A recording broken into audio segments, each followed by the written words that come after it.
Mes salutations dans vos demeures, j'espère que vous vous portez bien. Alors aujourd'hui, nous allons aborder quelques réalités du monde du travail.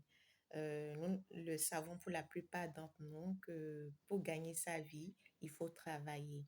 Et ce travail peut prendre la forme d'un travail en entreprise pour quelqu'un d'autre ou une initiative personnelle, c'est-à-dire qu'on crée sa propre entreprise. Alors pour circonscrire le sujet, nous allons nous attarder sur l'aspect où vous êtes un employé dans une entreprise. Il est de bon ton qu'à partir du moment où une entreprise vous embauche, vous avez l'obligation de résultat. Vous avez pour devoir de donner le meilleur de vous-même. Vous avez pour devoir de participer à l'atteinte des objectifs de l'entreprise. Et en retour, vous êtes payé pour votre savoir-faire, pour le temps que vous mettez à la disposition de l'entreprise. Et en tant qu'employé, il est de notre devoir de participer à l'évolution de l'entreprise, de bien faire le travail qu'on nous confie. Il ne faudrait pas qu'on se leurre. Toute entreprise est bâtie pour connaître un accroissement, un essor, une évolution et aussi en même temps pour faire des chiffres.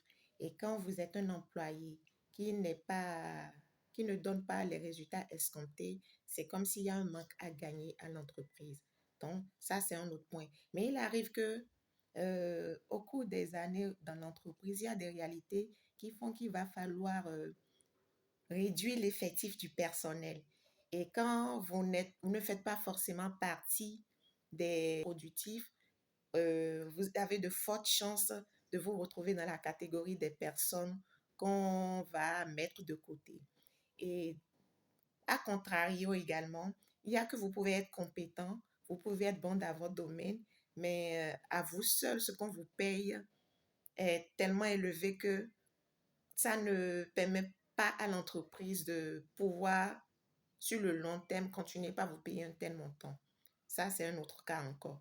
Et ce que je veux faire relever ici, c'est que quand les responsables des entreprises se retrouvent dans une situation où il faut réduire le personnel, certains responsables n'utilisent pas vraiment des méthodes adéquates.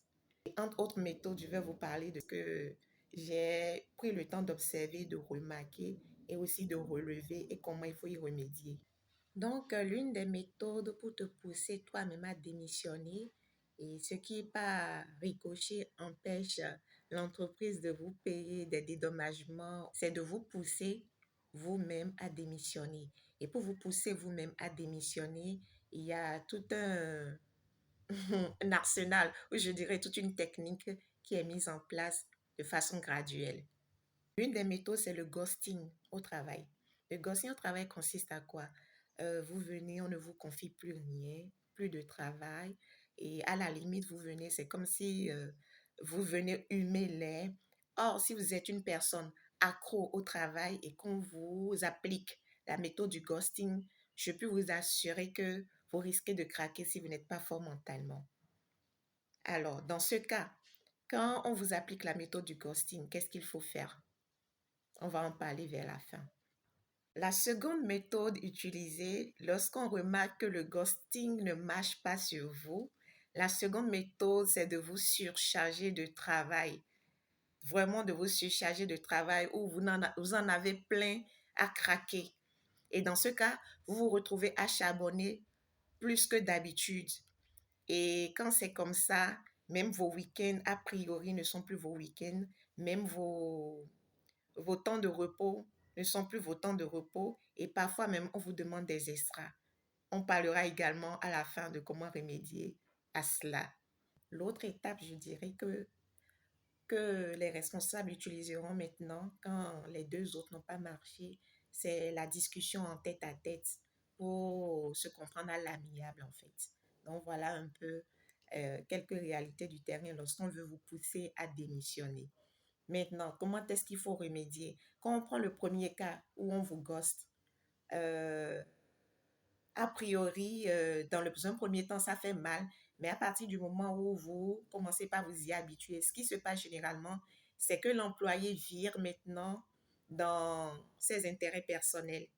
En fait, c'est l'autre côté qu'on ne voit pas ça, c'est-à-dire l'employé est dans l'entreprise, Mais aux heures de travail où on ne lui confie plus rien, cet employé utilise ce temps-là, voilà, pour bosser sur ses propres projets.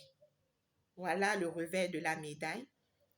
Voilà ce qui se passe quand on gosse un employé. Quand on en vient aux surcharges de travail, aux surcharges de travail, là, est-ce qu'on est d'accord qu'il y a une heure réglementaire de travail? Et à partir du moment où le travail qui vous est demandé est hors heure de travail, ça devient des extras. Et des appels intempestifs, des messages intempestifs pour dire, ah, j'ai besoin du travail maintenant, il faut que tu m'envoies même dans les week-ends. Techniquement, ce n'est pas une obligation.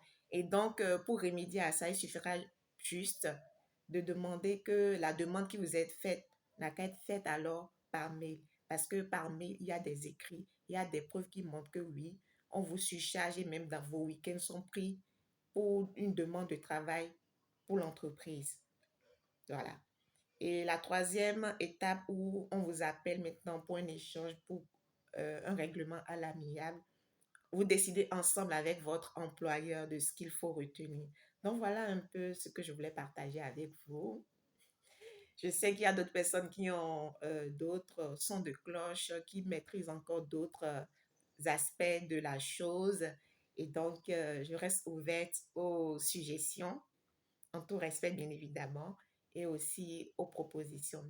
Un dernier bonus pour la fin, c'est que quand vous êtes employé dans une entreprise, faites tout pour vous donner le meilleur de vous-même, que votre travail soit impeccable. Même si on ne vous aime pas, au moins votre travail sera apprécié. Et ça, c'est pour ma part, je pense que c'est ce qu'il y a de mieux, quoi. Le travail, la faites de façon impeccable. Soyez bon dans votre domaine. Merci beaucoup et excellente journée.